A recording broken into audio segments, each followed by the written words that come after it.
Hola a todos, bienvenidos de nuevo a nuestro canal de YouTube y hoy tenemos una entrevista muy interesante y que seguro que os es de mucha utilidad.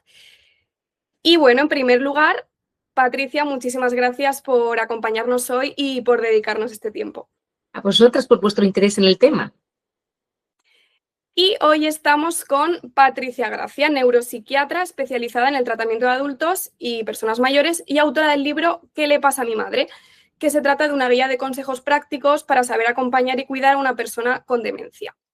Así que tú que me estás viendo, si tienes un familiar o cuidas a una persona con esta patología, te recomendamos muchísimo leer este libro, ya que ofrece pautas muy claras y te puede ser de gran utilidad. Y bueno, antes de entrar en materia, me gustaría que te presentaras un poquito y nos contaras brevemente tu trayectoria profesional y sobre todo qué te llevó a especializarte en el ámbito de la psiquiatría y en concreto qué fue lo que te interesó o te llamó la atención del cuidado de la salud mental de las personas mayores. Bueno, yo soy psiquiatra, no sé si de forma accidental, pero descubrí cómo la psiquiatría, cómo la enfermedad mental afectaba a la vida de las personas de una manera mayor que incluso la más grave de las enfermedades físicas, ¿no? Anulando muchas veces su voluntad y el milagro que suponía cuando salían de una depresión, por ejemplo, dado que vamos a hablar hoy de eso, ¿no? Y cómo era como un despertar a la vida de nuevo, ¿no? Entonces eso me atrajo mucho de la psiquiatría. Y cuando descubrí o fui coincidiendo con casos de personas con demencia cerebral, que la enfermedad neurológica les había afectado y era un antes y un después en su vida, ¿no? En la forma de estar en el mundo, pues la verdad es que me pareció dramático. No me gusta usar la palabra dramático porque luego, de hecho, es lo contrario, lo que intento transmitir en el libro. Hay mucho que hacer, ¿no? Pero así el primer contacto o impacto de estas enfermedades es, a todos nos sale hablar de drama, ¿no? Entonces, bueno, pues de alguna manera pues muy necesario y muy interesante como profesional, ¿no? Pues poder profundizar en el abordaje desde la parte o desde la vertiente psiquiátrica, ¿no? De abordar cómo los trastornos emocionales y de conducta de las personas que sufrían demencia o daño cerebral. Pues la verdad que me parece una experiencia muy bonita porque al final, sobre todo en el caso de las personas mayores, como que siempre nos preocupamos de las enfermedades físicas que pueden padecer, pero nos olvidamos de lo más importante, que es la salud mental, porque bueno, yo pienso que sin salud mental al final no tenemos nada y no tenemos calidad de vida. Entonces me parece muy importante que haya personas que se preocupen por eso, porque muchas veces se nos olvida.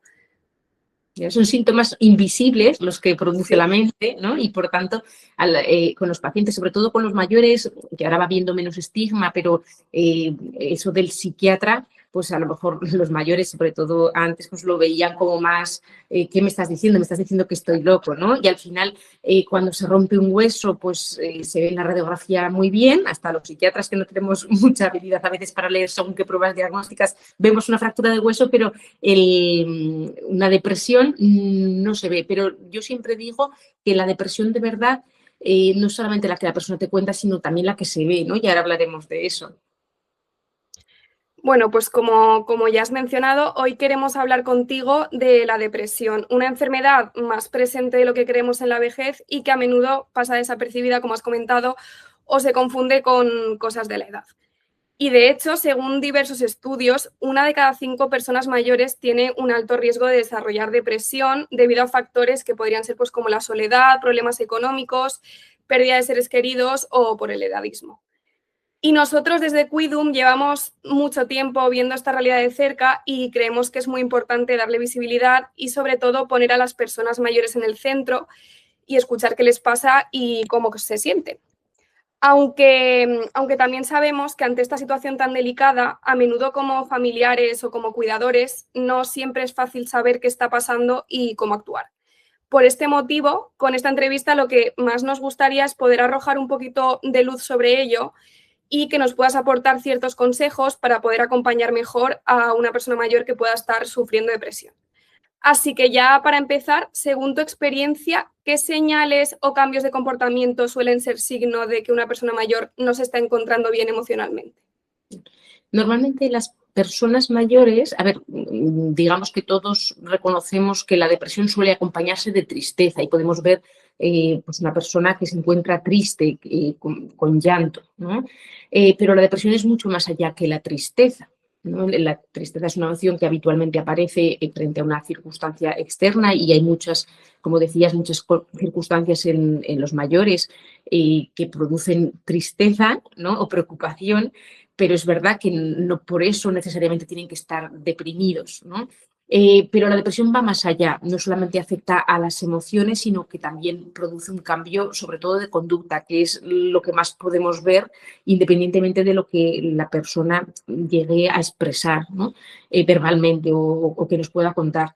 Entonces sí que solemos ver una disminución del interés. Tienen menos interés por las cosas que normalmente les gustaba hacer o que solían hacer en el día a día, ¿no? Y cuando, aunque todavía puedan hacer esas actividades, no las disfrutan como antes, ¿no? Incluso pueden llegar a sentirse culpables de que las reuniones familiares o cuando tienen sobre todo pues, nietos que suelen ser, no tienen por qué ser, pero suelen ser habitualmente un estímulo que a las personas mayores, incluso cuando tienen depresión, pues les alegran, pero la persona con una depresión más fuerte no consigue alegrarse ni distraerse ni siquiera con sus nietos y te lo señala o te lo dice con culpa, ¿no? Porque se siente culpable de esa vivencia. Entonces, bueno, sería como cambio de conducta principal y nuclear esa disminución del interés por las cosas que normalmente le interesaban a la persona, ¿vale? Pero también puede haber cambios de conducta en un sentido más negativista, ¿no? De un abandono del cuidado personal,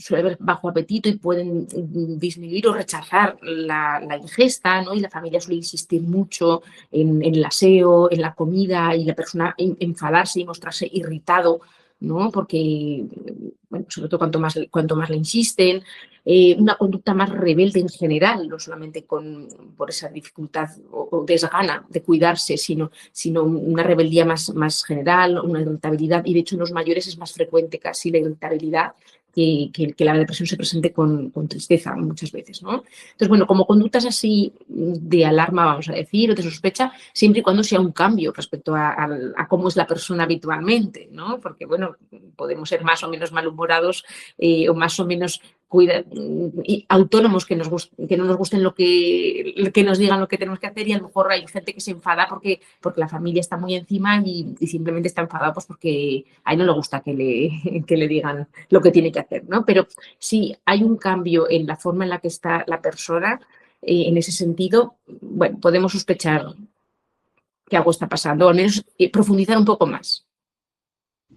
Me parece muy importante lo que has comentado sobre la irritabilidad, porque es cierto que a veces en la depresión, especialmente en personas mayores, igual no vemos tanta tristeza, que es lo que nos haría pensar que le pasa algo, sino vemos estos pequeños signos, pues igual de irritabilidad o enfado. Entonces, también me parece muy importante destacar que esto también podría ser derivado de una depresión y no necesariamente es simplemente un cambio en el carácter por la edad.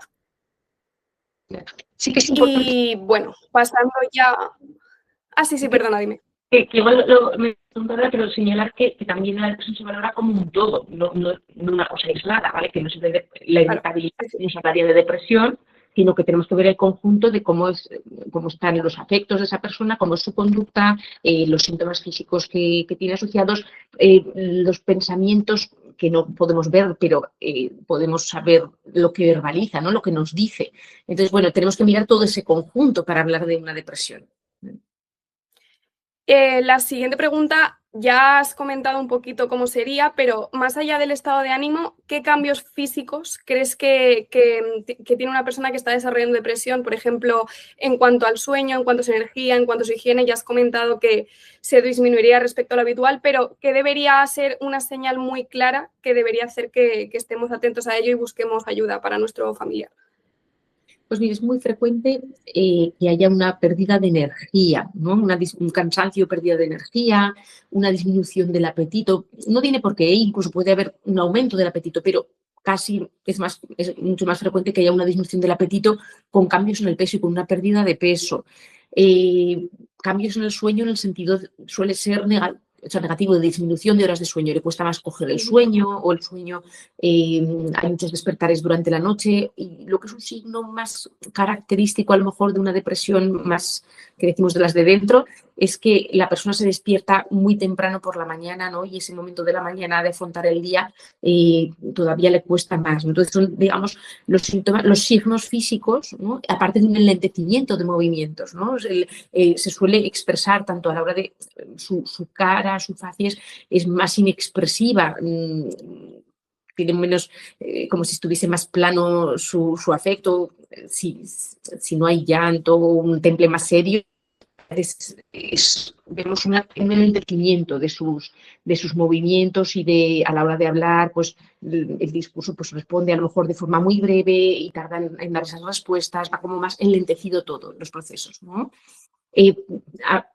No sé si esto tendría más que ver con la conducta, más que con lo físico, ¿no? Pero puede haber también como quejas físicas, ¿no? De dolor, de malestar, dolores generalizados, ¿no? No muy bien localizados en pues, dolor de cabeza, dolor de espalda, o personas que sufren dolor por otras causas, pero que a lo mejor hay un aumento de la vivencia del dolor, ¿no? en la fase de depresión, o síntomas físicos de tipo estreñimiento, ¿no? También es un síntoma muy común. Sí que bueno, es como muy frecuente, incluso además en los mayores se hablaba a lo mejor de equivalente depresivo cuando hay un cortejo de síntomas de esas características. Ojo que cuando hay un cuadro de pérdida de apetito, de cansancio y sobre todo si hay una pérdida de peso asociada, pues tenemos que descartar que no haya ninguna enfermedad Claro. potencialmente grave. Entonces, bueno, pues es importante, ¿no? Pues una valoración médica, porque no siempre es depresión, pero a veces la depresión puede darnos todos estos síntomas. Y pasando ya a lo que sería el acompañamiento, también es muy habitual que al querer ayudar y no tener las herramientas adecuadas, cometamos ciertos errores, como por ejemplo sobreproteger en exceso a la persona mayor. Entonces, ¿cómo podemos encontrar el equilibrio entre estar presentes y al mismo tiempo respetar su autonomía e independencia? Yo creo que ya el plantear esta pregunta me resulta muy interesante porque tenemos que buscar ese equilibrio, ¿vale? Porque no todo es proteger y cuidar pasando por encima, ¿no? de la persona. Al revés, ¿no? En ese equilibrio tendría que ganar más la autonomía, ¿vale? Entonces, saber que estamos ahí para cuidar, para ayudar, pero que la persona es una persona autónoma que decide, ¿vale? Y que tenemos que preservar y respetar su espacio. Cuando este equilibrio tiene que ir más hacia la protección, pues si vemos que hay un riesgo inminente, ¿no? Si la persona está verbalizando, nos está diciendo que su vida no tiene sentido y que se va a suicidar, ¿no? Pues, y vemos que está inquieto y hay un riesgo de que se haga daño, pues obviamente tenemos que tomar medidas para velar por su seguridad al menos a corto hasta que esté mejor, ¿no? O si hay un estado de desnutrición o deshidratación porque ha dejado de comer, ¿no? O sea, un estado de abandono, de descuido, pues vamos a tener que intervenir, ¿no? Pero bueno, hasta llegar a esa situación, pues hay un espectro de depresión, ¿no? Que podemos pues todavía, ahora comentaremos un poco cómo entrar, ¿no? ¿Por qué puerta podemos intentar entrar? Pues precisamente para saber un poco por qué puerta podemos intentar entrar, en ese acompañamiento diario que podemos hacer a una persona mayor que puede estar sufriendo depresión, ¿qué palabras o frases crees que pueden ayudar a que la persona se sienta comprendida y acompañada?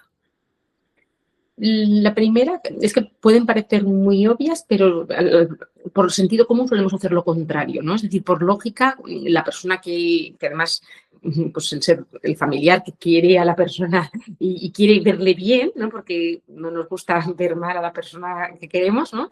Pues lo que le va a decir casi siempre va a ser, pues, anímate o venga, no estés Que no así. pasa nada, sí. Pasa así, yo me voy, no tienes motivos para estar así, ¿no? O mira, pues es que mira que no le pones ganas, no le pones voluntad. Entonces, esas cosas, digamos que son los mensajes que solemos utilizar la sociedad por lógica, pero que suelen tener un efecto contrario, de más culpa, porque la persona, la mayoría de las veces quiere, pero no puede, ¿no?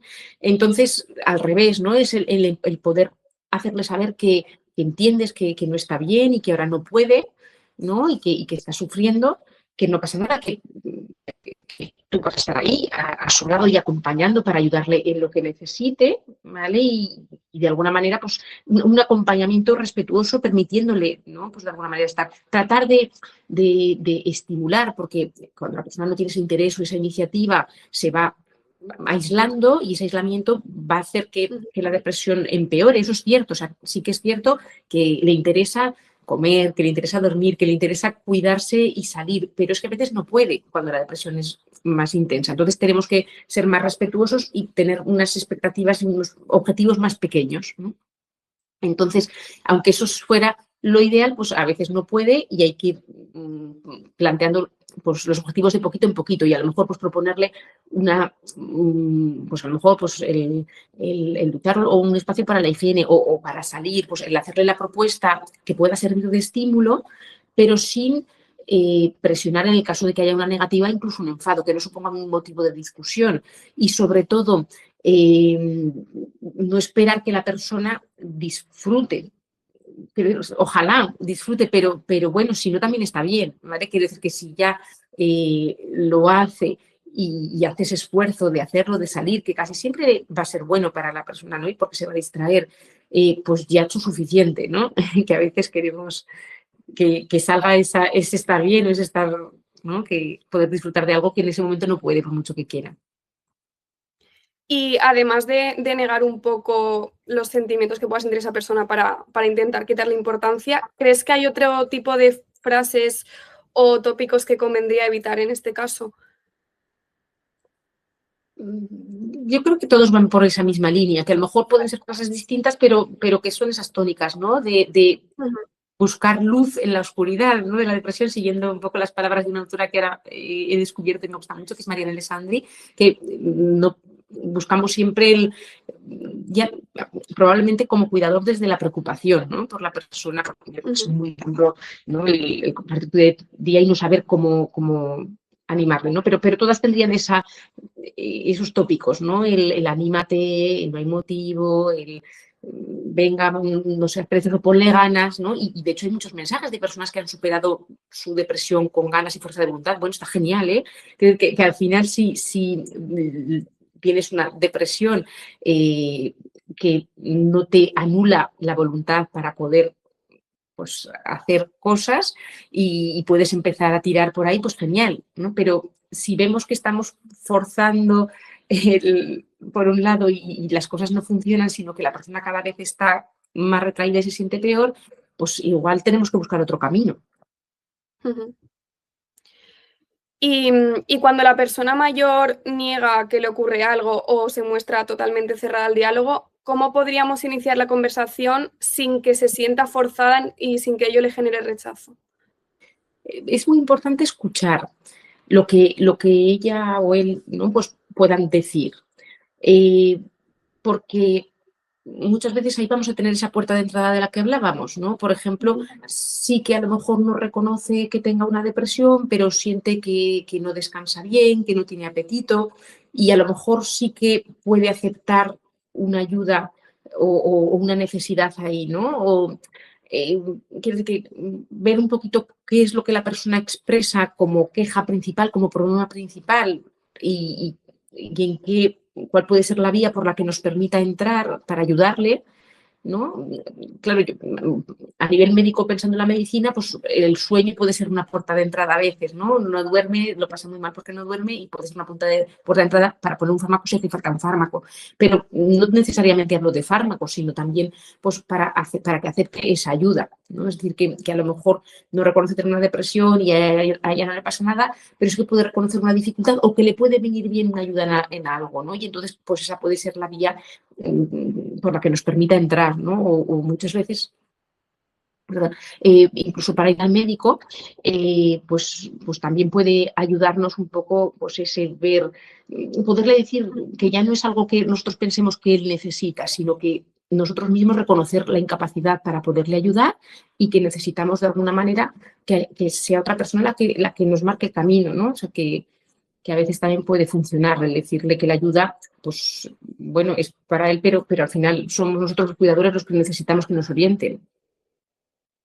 Claro, porque además suele ser muy difícil, sobre todo en el caso de las personas mayores, porque aún, bueno, ya está desapareciendo, pero aún sigue ese estigma de si voy al psicólogo o al psiquiatra es que estoy loco, o lo ven como que, o tal vez pueden sentirse atacados cuando les propones buscar esa ayuda profesional. Entonces, sí que es cierto que puede llegar a ser complicado saber abordarlo correctamente sin que la persona se pueda llegar a ofender. Sí, pero a veces estoy pensando en un caso que la médico me derivaba diciendo el paciente no sabe nada, la familia está muy preocupada. Yo pensaba que el paciente ya no iba a querer ni venir y luego, sin embargo, estaba muy agradecido, ¿no?, de haber venido. Y de alguna manera pues él manifestaba, su opinión no era la misma que la familia. Él necesitaba una cosa y la familia planteaba otro problema. Pero hay que escuchar cuál es el problema que él percibe, porque esa puede ser una vía para ayudar.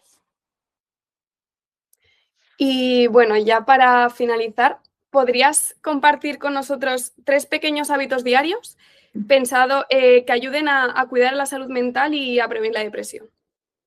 El primero y más importante que yo señalaría sería la conexión social, ¿vale? El mantener el contacto con las personas que para nosotros son importantes, ¿no? Y hay una frase que a mí me gusta mucho, que no es mía, que la he escuchado a otro compañero, pero que decía que para prevenir la soledad, lo mejor que podemos hacer es tratar de evitar la soledad de los demás, ¿no? Entonces, el poder acercarnos al otro y mantener una conexión. Ese como primer consejo. La siguiente, el poder mantener actividades que sean significativas para la persona. Es decir, no vale, venga, pues es que hay que salir o es que hay que pintar o hay que hacer actividades.